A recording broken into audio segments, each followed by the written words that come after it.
60% of first-time leaders fail, often due to overlooked prerequisites.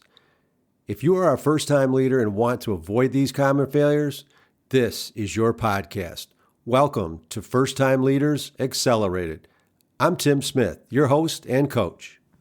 In this introductory episode, I will explain who I am and how I will improve you.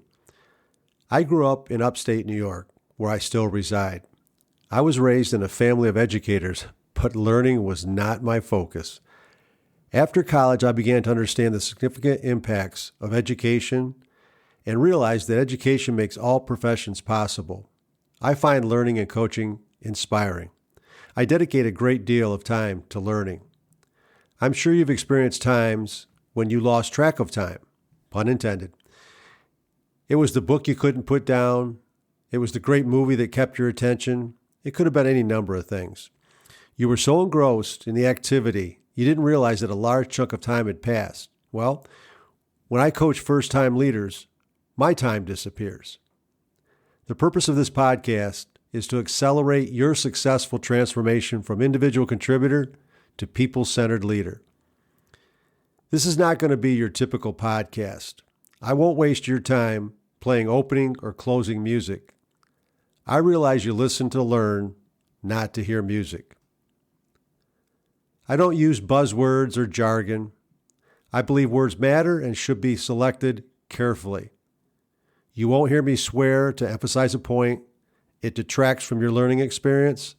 I consider swearing unnecessary filler words, not to mention unprofessional. I don't subscribe to the next shiny object mentality. I teach you the two most important people skills and the three most important leader skills. Without these fundamental skills, your leadership efforts will fall short. Most people overlook the fundamentals because they assume everyone possesses these fundamentals. This is one of the major factors causing 60% of first-time leaders to fail. You will benefit from my nearly 4 decades as a crash test dummy for leader development. I have learned firsthand what great leadership looks like and how to make it easy for you to understand and implement immediately. I will occasionally clarify often misused terms and catchphrases that people assume are accurate because they've always heard them. Leadership and life are about relationships. You will learn to optimize relationships and time so you can focus on your products and services. I will post episodes during the middle of each month. Thank you for listening. If you found this information useful, be sure to subscribe. If you want to increase your acceleration to people-centered leader, or if you have a question, comment, or recommended topic, click the appropriate link in the show notes. Remember, treat people like they make a difference, and they will. Take care.